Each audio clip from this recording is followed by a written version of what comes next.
নমস্কার, আমি রূপসা আর আপনারা দেখছেন কলকাতা নিউজ টাইমস।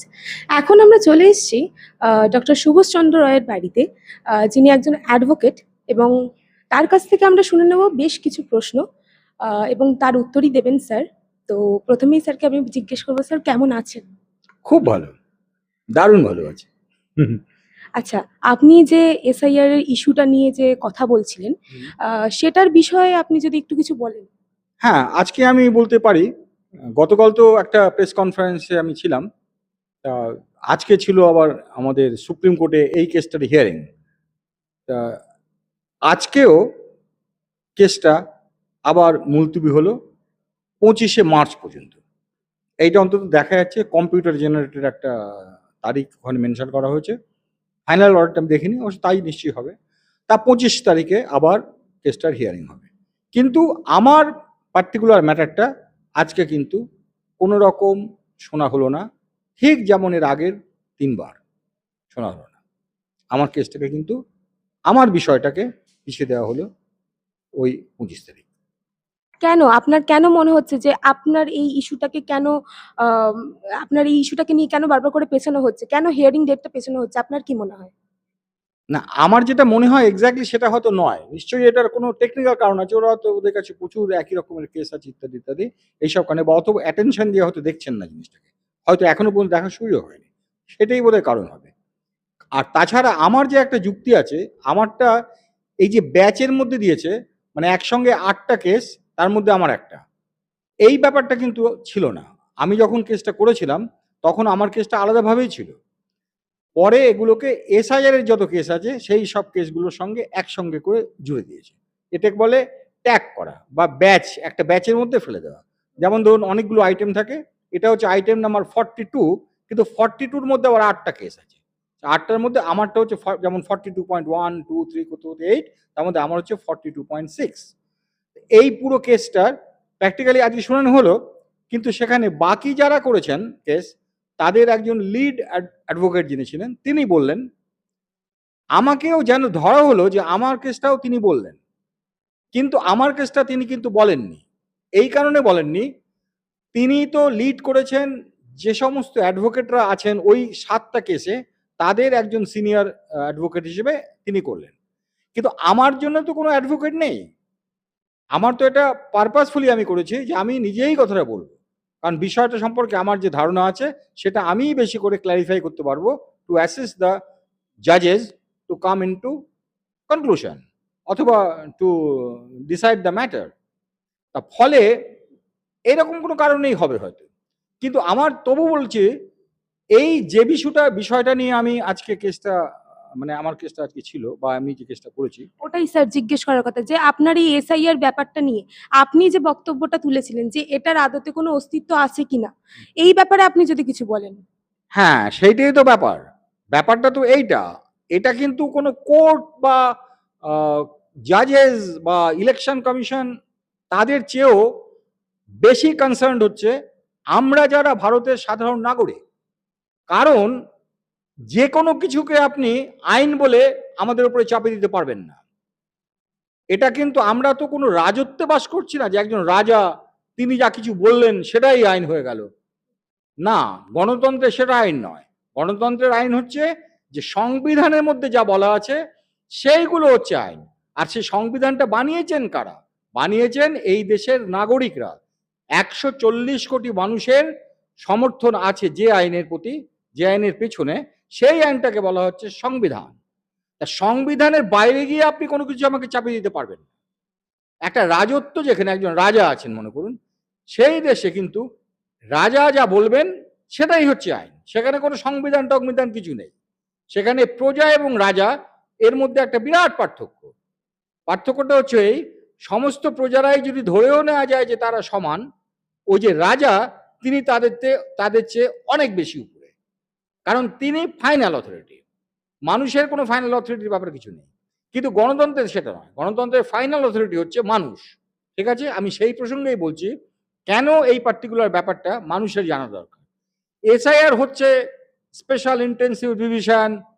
আ ভারতের মানুষের যারা নাকি ভোট দিতে পারবেন, তাদের একটা তালিকা তৈরি করা।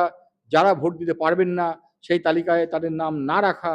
এই সমস্ত দায়িত্ব অবশ্যই দেওয়া হয়েছে কাকে? ইলেকশন কমিশন অফ ইন্ডিয়াকে। কে দায়িত্ব দিয়েছে? দায়িত্ব দিয়েছে সংবিধান। আর সংবিধানের পেছনে দাঁড়িয়ে আছে কে? আমরা। তাহলে আমরা ইলেকশন কমিশন অফ ইন্ডিয়া কে বলেছে যে এইভাবে আপনি বা আপনাদের এই সংস্থাটি কাজ করবে। সেই কাজ করার জন্য যে সমস্ত আইন কানুন মেনে চলতে হবে, রীতিনীতি, সেগুলো সমস্ত কিছু ডিফাইন করে দেওয়া হয়েছে আইনের দ্বারা। যে আইনগুলো তৈরি করেছে আবার আমরাই তৈরি করেছি, ঠিক না? ভারতের যে কোনো আইন পার্লামেন্টে যেগুলো পাস করছে মানে আমাদের আইন, আমরাই বানিয়েছি। এই অনুযায়ী যদি এই যে নিয়মগুলো আমরা তৈরি করেছি বা ভারতের সংবিধানের মাধ্যমে তৈরি করা হয়েছে, সেগুলো যদি যথাযথভাবে অনুসরণ করে কোনো কাজ করা যায়, সেটা আমরা অবশ্যই মানব। আমরা মানতে বাধ্য, এই জন্য বাধ্য কারণ আমরাই তো এটা করতে বলেছি, তাই না? আমাদের বিরোধিতা কেউ করছেন না বা আমাদের ইচ্ছের বিরোধিতা করছেন না কোনো আইনের মধ্যে, কোনো প্রক্রিয়ার মধ্যে। এতদূর পর্যন্ত ঠিক আছে। মানুষ সবাই ভাবছেন যে এই যে এসআইআর বলে যেটা হচ্ছে সেটা বুঝি এইভাবেই হচ্ছে, অতএব আমরা তাতে মানতে বাধ্য। এখন ইলেকশন কমিশন যদি কিছু ঠিকমতো না করেন তাহলে তার জন্য আমরা কি করতে পারি? আমরা তাহলে মহামান্য আদালতের কাছে আবেদন করতে পারি, যেটা আমাদের রীতি, আমরা যেটা তৈরি করেছি আইন। এগুলো সমস্ত ঠিক, কিন্তু সমস্যাটা হচ্ছে একটা, এই যে আমরা মহামান্য আদালতের কাছে আবেদন করব কি করব না, এগুলো সমস্ত হচ্ছে যদি যে প্রক্রিয়ার মাধ্যমে এই ব্যাপারটা ইলেকশন কমিশন করছে সেই প্রক্রিয়াটি আইনসঙ্গত হয়। যদি দেখা যায় যা করা হচ্ছে সেটা আইনসঙ্গত নয়, আইনে তার কোনো বিধান দেওয়া নেই, তাহলে কিন্তু সেটা জনগণের স্বার্থকে ভয়ানকভাবে আহত করছে। তার মানে একটা আরবিট্রারি একটা তালিকা তৈরি হলো, যে তালিকার কোনো অস্তিত্ব থাকতে পারবে না আইনের চোখে। কেন? আপনি সেই তালিকাটা তৈরি করবেন একমাত্র আইনি পন্থায় গিয়ে, আইনি পদ্ধতি মেনে। কিন্তু আমার চোখে ধরা পড়লো যেটা, এই তালিকা তৈরি করার সময় আইনি পদ্ধতি মানা হয়নি। সেটাই স্যার, কেন আপনার মনে হলো যে, আপনার কোন জিনিসগুলো দেখে মনে হলো যে এখানে আইনি পদ্ধতি মেনে চলা হয়নি, বা এই ফর্মে কি কি গলদ রয়েছে, আপনার চোখে কোনটা ফুটে উঠেছে সেটার ব্যাপারে আমি এই ফর্মের গলদটা তো অনেক পরে আসছে, মানে এই মুহূর্তে বলবো আমি পরে। প্রথম হচ্ছে এই ফর্মটা আমরা ফিল আপ করছি না, আমাদের প্রথমে বিএলও এলেন, মানে ঘটনাটা এরকম ধরা যাক যে আমরা কি করে জানলাম এসআইআর হচ্ছে? প্রথম কথা, এসআইআর হচ্ছে আমরা তো জানতাম না। আমরা শুনলাম যে এবারে এসআইআর হবে, এটা শুনলাম কোথায় যেন একটা খবরে দেখলাম। ঠিক আছে, কি এসআইআরটা কি আমরা জানতাম না সেভাবে। তারপরে জানা গেল যে একজন করে বিএলও প্রত্যেকের কাছে, প্রত্যেক বাড়িতে বাড়িতে যাবেন এবং তিনি একটি ফর্ম দিয়ে আসবেন। কিছুই করতে হবে না, এটা আমাদের ওই ভোটার তালিকা তৈরি করার জন্য দরকার। সেই ফর্মটির নাম হচ্ছে এনুমারেশন ফর্ম। তিনি এসে দিয়ে যাবেন, আমাদের ফিল আপ করতে হবে, ফিল আপ করে জমা দিতে হবে। সে জমা দেওয়ারও ব্যাপার নেই, কারণ তিনি যিনি ফর্ম দিয়ে যাবেন তিনি বুঝিয়ে দিয়ে যাবেন কিভাবে ফিল আপ করতে হবে। তারপর তিনি ওটাকে কালেক্ট করবেন আপনার কাছ থেকে, সই করে আপনি সই করবেন, তিনিও একটা সই করে দেবেন, আপনার কাছেও একটা কপি থাকলো, তিনিও নিয়ে গেলেন, ব্যাস। এরপরে আর কিছু করার নেই। এবার বক্তব্য হচ্ছে সেখানে যখন এলেন, আপনাদের যদি মনে থাকে, আমার তো ভালোই মনে আছে, বললেন যে কি করতে হবে। প্রথম হচ্ছে যে আপনার নাম, আপনার যে ভোটার আইডি কার্ড, এইসব নাম্বারগুলো আমাদের কাছে আছে। কোন নাম্বারগুলো, যেটা 2025 সালে বা 2024 সালে তাদের কাছে লিস্ট আছে, সেই লিস্টে আমাদের নাম, আমাদের ভোটার তালিকা তো আছে, ভোটার কার্ডের আইডির যে নাম্বার সবই আছে, সেগুলো তাদের কাছে আছে। তো সেই যে ফর্মটা দেওয়া হলো, তার মধ্যে প্রথমবার উপরে দেখানো হলো যে আচ্ছা আমি 1 মিনিট আমি ফর্মটা আপনাকে দেখাই, ঠিক আছে? আমার সুবিধা হবে। আচ্ছা কাইন্ডলি আপনি আমাকে হেল্প করতে পারবেন?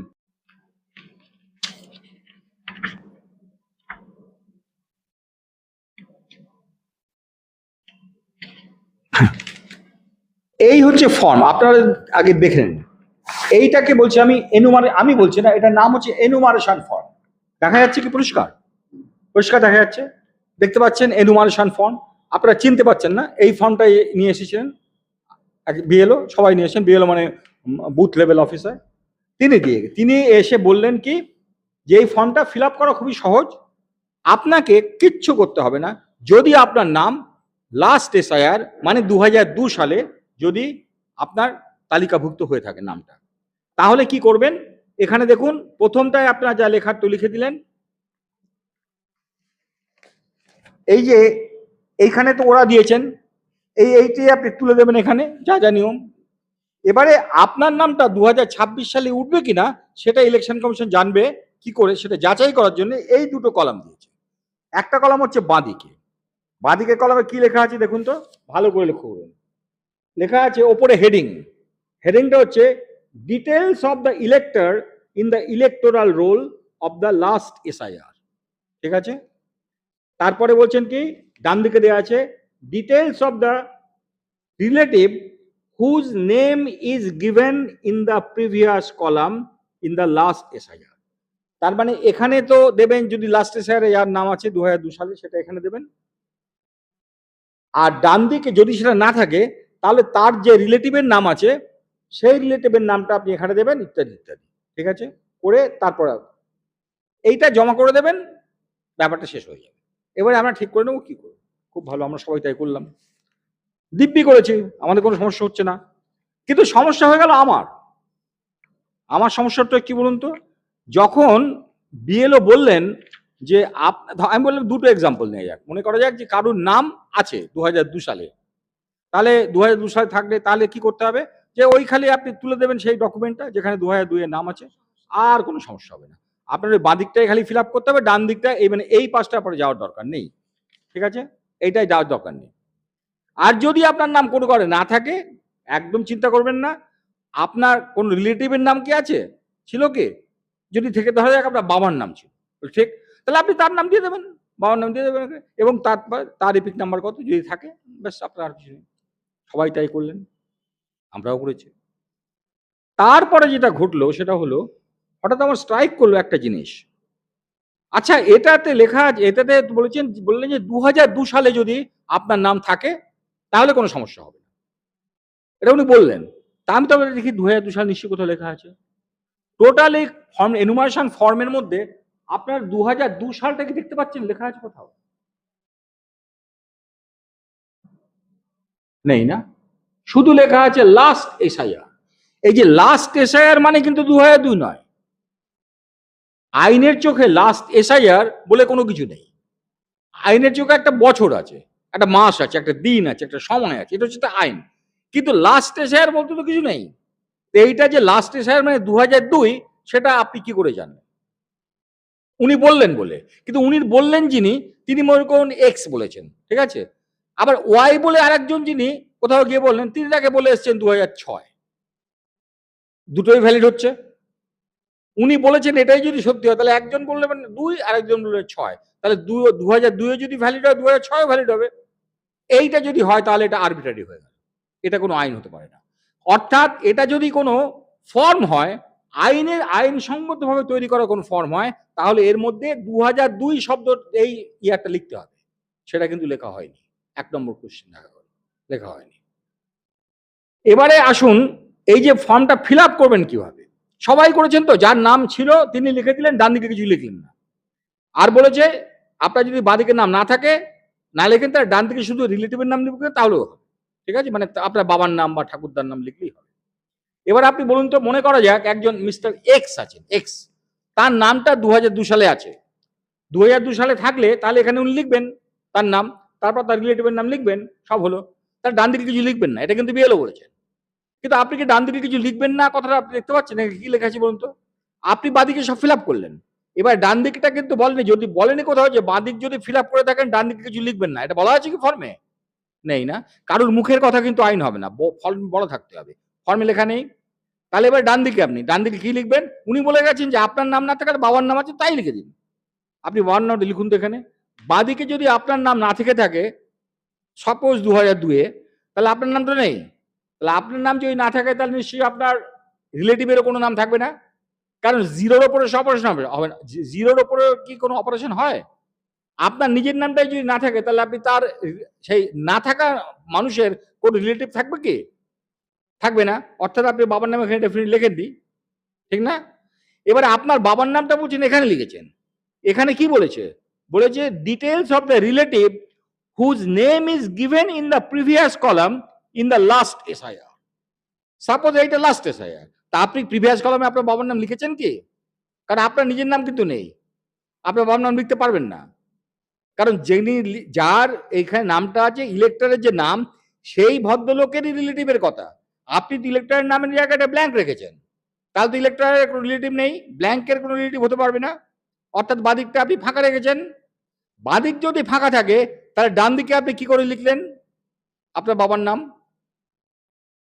বলেন তো যে রাইট ইউর ফাদার্স নেম, বলেছেন যে সেই রিলেটিভের নাম লিখুন যার নাম বাদিকে আছে। তো বাদিকে তো আপনার কোনো রিলেটিভের নাম আপনার নেই, তাহলে আপনি কি লিখলেন ডান দিকে? লিখতে পেরেছেন কিছু? এখানে আপনার বাবার নাম লেখাটা বেআইনি হলো, আপনি মিথ্যে ভাষণ করলেন। যদি মিথ্যে ভাষণ করেন, এই ফর্মে পরিষ্কার লেখা আছে, তাহলে কিন্তু আপনাকে 31 নম্বর ধারা অনুযায়ী পিপলস রিপ্রেজেন্টেশন অ্যাক্ট 1950-তে আপনি দায়বদ্ধ থাকবেন। অর্থাৎ আপনার বিরুদ্ধে তখন অভিযোগ করে আপনাকে দায়ী করা, দোষী সাব্যস্ত করা হলে আপনাকে 1 মাসের জেল, 1 বছরের জেল এবং জরিমানা অথবা দুটোই আপনাকে দিতে হতে পারে। এই যে ঘটনাটা লেখা আছে আমাদের সবার কি নজরে এড়িয়ে গেল? নজরে যায়নি। অতএব আমরা খুব কেয়ারফুল, আমাদের যেন কোনো ভুল না হয়। কিন্তু আপনি লক্ষ্য করছেন কি, আপনি যদি বাঁদিকে ফিল আপ করে দিয়ে থাকেন, ডান দিকে কিছু না লেখেন, তাহলেও কিন্তু ভুল করেছেন। তাহলে এই 140 কোটি মানুষ, তারা কি সবাই ভুল লিখেছে? ভুল করেছে? যারা এই ফর্মটা ফিল আপ করেছেন এইভাবে প্রত্যেকে ভুল করেছেন। তাহলে সবার কি এবার শাস্তি হওয়া উচিত? তারা শাস্তিযোগ্য অপরাধ করেছেন অ্যাকর্ডিং টু দিস ফর্ম।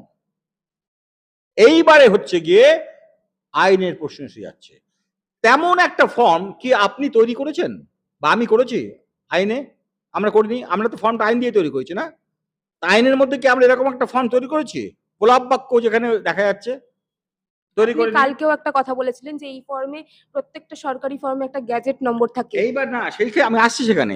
তার মানে ওইটা আছে মানে হচ্ছে আমরাই ফর্মটা তৈরি করেছি। আমরা যাকে বলেছি ফর্মটা তৈরি করো, তারা ফর্মটা তৈরি করেছে এবং তাদের আমরা দায়িত্ব দিয়েছি বলে করেছে এবং আমাদের চোখে ধরা পড়েছে যে না, এটা ঠিকই আছে। ঠিক তেমনি এই ইলেকশন সংক্রান্ত ব্যাপারে যে সমস্ত ফর্মের কথা লেখা আছে, যে সমস্ত ফর্ম তৈরি করা হয়েছে, সেগুলো তৈরি করার জন্য আরেকটি আলাদা আইন আছে, সেটা তার নাম হচ্ছে লিস্ট তৈরি করা হয়েছে। সেটা হচ্ছে ওই যে রিপ্রেজেন্টেশন অফ পিপল অ্যাক্ট 1950, তারই অনুসারী এই আইনটি, তার নাম হচ্ছে the registration of electors rules 1960। 10 বছর পরে এই আইনটা তৈরি হয়েছে। তার মধ্যে দেয়া আছে ইলেকশন প্রক্রিয়ার জন্য যত ধরনের ফর্ম দরকার হবে সেই ফর্মগুলো ওখানে নির্ধারিত করে দেওয়া হয়েছে। তেমন দেয়া আছে 19টা ফর্ম ওই ইলেকটোরাল রোলস যে তৈরি হবে তার জন্য। সেই যে ফর্মগুলো, সেগুলো হচ্ছে ফর্ম। সেখানে একটা রুল আছে, তার নাম হচ্ছে 2 নম্বর রুলের 1C। তাতে পরিষ্কার লেখা আছে ফর্ম মানে হলো সেগুলি যেগুলি এই পার্টিকুলার রুলের মধ্যে ইনক্লুড করা আছে। যা ইনক্লুড, তার মানে হলো এর মধ্যে যদি ইনক্লুড করা না থাকে তাহলে সেটা ফর্ম নয়। ফর্ম বলে তাকে মানাই হবে না। অর্থাৎ আইনি কোন রকম ব্যাপার তার মধ্যে নেই। কমপ্লিটলি ফর্মটি বেআইনি, আইনসঙ্গত হবে না। এইবার কোশ্চেনটা হচ্ছে এই যে এনুমারেশন ফর্মটা, যেটা নিয়ে এত সমস্যা দেখা যাচ্ছে, এই ফর্মটা নিশ্চয়ই আমার ওই 119টার মধ্যে থাকবে। আপনি দেখুন ওই 1 থেকে 19 নম্বর যে ফর্মগুলো আছে তার মধ্যে এনুমারেশন ফর্মের কোনো চিহ্ন নেই। তাহলে প্রশ্ন হচ্ছে এই ফর্মটা এলো কোত্থেকে? এইটা কে এই ফর্মটা তৈরি করলেন? এইবার এই কোশ্চেনের অ্যান্সারটা আমরা তো জানি না। আমরা পেয়েছি কার কাছ থেকে? বিএলওর কাছ থেকে। এখানে কোথাও লেখা নেই ইলেকশন কমিশন এই করেছে, কিছু বলেনি। তার মানে সত্যি কি এই ফর্মের কোনো অস্তিত্ব নেই? আইনের চোখে এই ফর্মের কোনো অস্তিত্ব নেই। যদি আইনের চোখে অস্তিত্ব না থেকে থাকে তাহলে তেমন একটা অনস্তিত্ব মার্কা ফর্ম দিয়ে আপনি কখনো কাউকে কারোর উপর পেনাল্টি ইম্পোজ করতে পারবেন না। পেনাল্টি ইম্পোজ করতে এই গেলে যে বড় একটা ইস্যু আপনি আপনার চোখে যে ধরা পড়লো, এই ইস্যুটা নিয়ে যে বারবার করে হিয়ারিং ডেট পেছানো হচ্ছে, তাহলে আপনার কি পদক্ষেপ, মানে পরবর্তী পদক্ষেপ হিসেবে আপনি কি গ্রহণ করতে চাইছেন? এবারে আমার পদক্ষেপ তো একটাই হবে, মানুষের কাছে বলা।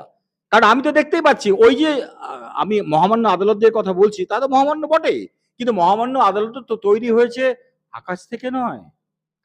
তাদেরও তো সৃষ্টি হয়েছে কনস্টিটিউশনের মাধ্যমে, তাই না? আর কনস্টিটিউশনটা তৈরি করেছি আমরা, জনগণ। তাহলে জনগণের চোখে যদি ধরা পড়ে তাহলে এটা তো আইনের চোখেও ধরা পড়েছে, তারপরে আইনের চোখে ধরা পড়ছে। তো তা নাহলে জনগণ তো প্রতিবাদ করতে পারতো।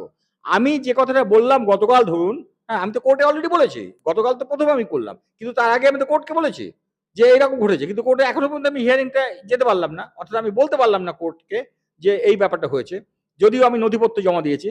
কিন্তু মানুষের কাছে তো আমি গতকাল বললাম, তাহলে মানুষ অন্তত জানুন যে তারা যেটা করতে বলেননি সেইটা করে তাদের ওপরে চাপিয়ে দেওয়া হচ্ছে কতগুলো জিনিস যেটা আইনসঙ্গত নয়। তাহলে তার বিরুদ্ধে তো জনগণ প্রতিবাদ করবেন। জনগণের উদ্দেশ্যে বা জনস্বার্থে আপনি যেটা করছেন, এটা তো আপনার নিজের কোনো স্বার্থ নেই, না। জনস্বার্থে আপনি করছেন। একদম। তো জনগণকে আপনি কি বলতে চাইছেন? আমি বলতে চাইছি এই যে এসআইআর বলে আপনি যেটাকে বলছেন, এই যেদিন থেকে আপনি এনুমারেশন ফর্মটা হাতে পেয়েছেন সেদিন থেকে এসআইআর সংক্রান্ত কোনো কিছুই ঘটেনি। আইন বলছে যা, কোনো কিছু ঘটেনি, ঘটতে পারে না। কারণ আপনি এই এনুমারেশন ফর্ম দিয়েই সব শুরু করলেন, তাই না? আপনি যদি এনুমারেশন ফর্ম দিয়ে সব শুরু করে থাকেন, তাহলে মনে করা যাক একটা বাড়ি, আপনি তার একটা দরজা আছে, দরজাটা চাবি আছে। আপনি যদি চাবিটা দিয়ে দরজাটা খোলেন, তাহলে ভেতরে ঢুকলেন, ঢুকে জিজ্ঞেস করলেন আপনারা কে আছেন, অমুক তমুক, এগুলো সব ভ্যালিড। এমনটা যদি হয় আপনার কাছে চাবি নেই, আপনি চাবি দরজাটাকে ভেঙে ঢুকেছেন, তাহলে কি আপনি কি কিছু করতে পারেন, কাজ করতে পারবেন কি? কোনো আপনার তার দ্বারা আপনার বিরুদ্ধে আমি কেস করবো, আর কিছু করবো না, ঠিক কি না? অর্থাৎ বাকি যা করার কথা বাদ দিন, আপনি বেআইনি ভাবে ঢুকেছেন, এটাই প্রথম কথা। এই এনুমারেশন ফর্মটা হচ্ছে সেই বেআইনি ব্যাপারটা। জনগণের উদ্দেশ্যে আপনি এখন কি বলতে চাইছেন? জনগণকে পাশে পাওয়ার জন্য আপনি এখন একটু যদি বলে দেন। আমি তো বলতে চাইছি যে জনগণ যেন অন্তত এটুকু মানে তাকিয়ে দেখেন যে এনুমারেশন ফর্ম বলে যেটা বলা হয়েছিল, সেই এনুমারেশন ফর্মটা কিন্তু আইনি অস্তিত্ব নেই, এটা আমার মনে হয়েছে। তাই আমি মহামান্য সুপ্রিম কোর্টে গিয়ে বলেছি এই আইনি অস্তিত্ব যে নেই, এই ব্যাপারে আপনি একটু ক্ল্যারিফিকেশন দিন। কারণ আমার ক্ল্যারিফিকেশন তো যথেষ্ট নয়। মানুষ কি দেখবে? দেখবে মহামান্য সুপ্রিম কোর্ট যেটা বলেছেন সেটাই মেনে নেবেন। তাহলে মহামান্য সুপ্রিম কোর্টের কাছে আমি এটাই নিয়ে গিয়েছি যে এই ফর্মটার কোনো আইনি অস্তিত্ব আমার চোখে পড়ছে না। কারণ ওই যে রেজিস্ট্রেশন অফ ইলেক্টর্স রুলস 1960, সেখানে যে ফর্মগুলো দেয়া আছে সেই ফর্মে যেহেতু এটা নেই, তাহলে এটা কোনো ফর্ম নয়। তাহলে যেটা একটা নন ফর্মকে আপনি ফর্ম হিসেবে মানুষের উপর ইম্পোজ করতে পারেন না। এই ইস্যুটা নিয়ে কিন্তু আরো অনেক জায়গায় অনেক কথা বলা হয়েছে, কিন্তু আপনার এই ইস্যুটা, আপনি যেই কথাটা বলেছেন যে অস্তিত্ব নেই, এই কথাটা কিন্তু আপনিই প্রথম উল্লেখ করেছেন। একদম কারেক্ট। এই আইনের চোখেটা নেই, যেটা আইনের চোখে নেই আপনি সেটা নিয়ে কিছুই কাজ করতে পারবেন না। এটাকে বলে ভয়েড অ্যাব ইনিশিও, অর্থাৎ স্পেশাল ইন্টেনসিভ রিভিশন বলে যেটা করা হচ্ছে সেটা কিন্তু শুরুই হয়নি।